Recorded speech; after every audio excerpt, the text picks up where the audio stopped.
यानी कि ग्राफ विधि से समीकरण x प्लस वाई बराबर 2 है, x माइनस वाई बराबर क्या है, ऐसे x प्लस वाई बराबर 4 है, x माइनस वाई बराबर 2 है। दो समीकरण है, समीकरण 1 और समीकरण 2।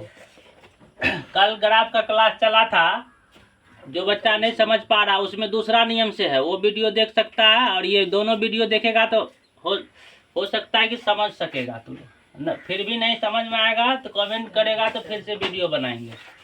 चलो इसको हल करना है। क्या करना है, x बराबर क्या करते हैं 4, y क्या है प्लस में, इस साइड आ जाएगा तो माइनस में।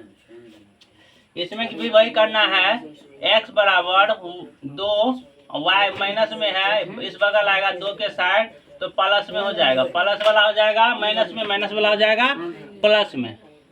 तो अब क्या करते हैं, y का मान कुछ भी ले रख सकते हैं। y बराबर क्या लिखेंगे 2, तो x बराबर क्या होगा 4 माइनस 2 बराबर 2, और y का मान रखते हैं 1, तो क्या होता है x बराबर, पहले छोटा संख्या ही रखना है फिर बड़ा, हम यहाँ उल्टा रख दिए हैं। तुम लोग सीधा कर सकता है, पहले छोटा लेगा फिर बड़ा लेगा। तो y चलो 3 ले लेते, कितना लेते हैं 3, एक बच्चा 3 लिया है तो 3 ही ले लो। 3 रखने से क्या होगा 1 आएगा, y हट जाएगा। जब भी मान रखेंगे y के जगह पे तो y हट जाएगा, y के जगह उसका मान आ जाएगा। तब टेबल बना लेते हैं, 2 ही मान निकालना है, x और y। x कितना निकला 1, पहले कितना निकला है 2, 2 लेने से 2, 3 लेने से 1, x निकला 1, y लिए हैं 3। x वाला जो मान आएगा ऊपर लिखना है, y वाला मान नीचे लिखना है। अब इसमें क्या करना है, इसमें भी वही प्रोसेस है, y का मान लेना है। y का मान क्या ले ले, 1 ले लेते हैं। x बराबर क्या निकलेगा, x बराबर 2 प्लस 1 बराबर 3, फिर y का मान ले लेते हैं 5, x बराबर 2 प्लस 5 बराबर 6। ये आसान है बिल्कुल ही ये समीकरण में, क्योंकि यहाँ नीचे बटे कुछ नहीं है। बटे वाला जब समीकरण आता है थोड़ा दिक्कत होता है घटा के काटने में, वो बता दिए हैं कल का वीडियो में।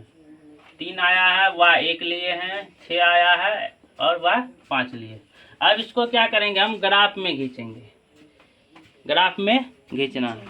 यहाँ पे क्या होता, 5 और 2 को जोड़ेंगे तो क्या होगा 7 होगा, ठीक है। इस तरह से टेबल बनाएंगे, फिर से x y लिखेंगे, x वाला का मान ऊपर लिखेंगे और y वाला का मान नीचे लिखेंगे। y 1 लिए हैं तो 1 लिखे हैं, x 3 निकला है तो 3 लिखे, y 5 लिए हैं तो 5 लिखे हैं, और 5 लेने से 7 निकला है तो ऊपर लिखा। अब इसको हम ग्राफ कॉपी में खींचते हैं, ग्राफ ध्यान से देखना सब। अब इसमें क्या करेंगे, हम जो मान निकाले हैं अभी जस्ट बैठाएंगे। x का मान कितना निकाले हैं 2, और y का मान आया है 2, तो x अक्ष ये होता है और ये x डैश होता है, इधर प्लस वाला रहता है, इधर माइनस वाला रहता है। ये y होता है, ये होता है y डैश, ये क्या होता है प्लस वाला, ये क्या होता है माइनस वाला होता है। अब मान जो निकालें टेबल देखते हुए बनाना है। 2 लेने से 2 आता है, तो x अक्ष 2 है, y अक्ष पे 2, इसे हम डैश डैश दे सकते हैं। 2 लेने से 2 आ गया, लिख लेंगे। उसके बाद एक मान और है इसका पहला समीकरण का, 1 लेने से एक x का 1 है और y का 3 है, तो x अक्ष ये है, y अक्ष ये है, तो y का 3 है तो y 3 पे आएगा, ये 1 पे जाएगा, 1 से ऊपर जाएंगे और 3 से आएंगे, ये क्या हो गया 1 लेने से 3। पहला समीकरण का जब हम मान ले लेंगे तो पहला समीकरण ऐसे लाइन खींच देना है, नहीं तो दोनों एक बार लेने पे क्या होगा गड़बड़ा जाएगा।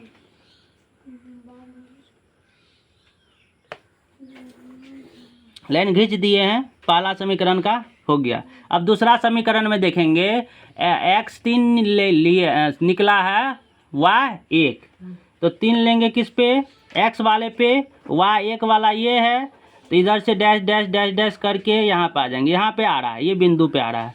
यहाँ क्या हुआ है 3 लेने से 1 आया है, दूसरा मान क्या आया है 5 लेने से 7, तो x अक्ष पे 7 है, x अक्ष पे 7 है तो x अक्ष ये है, x वाला रेखा, इस पे जाएंगे ऊपर कहाँ तक, वाई एक्स पे 5 तक।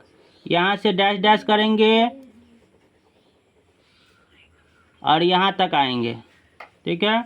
यहाँ पे लिखेंगे 7 और 5, क्योंकि x आगे रहता है, y पीछे रहता है। अब क्या करेंगे, 2 बिंदु निकल गया, दूसरा समीकरण का पहला बिंदु ये है, दूसरा बिंदु ये है, इन दोनों को क्या करेंगे, मिला देंगे।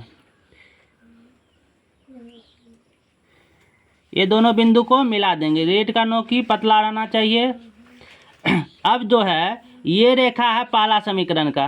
पहला समीकरण क्या था मेरा, x प्लस वाई बराबर 4। ये रेखा है दूसरा समीकरण का। दूसरा समीकरण क्या है, x माइनस वाई बराबर 2। तो ये दोनों समीकरण का जो रेखा कटा है, किस बिंदु पे कटा है, कहाँ पे कटा है, यहाँ पे एक बिंदु बना रहा है।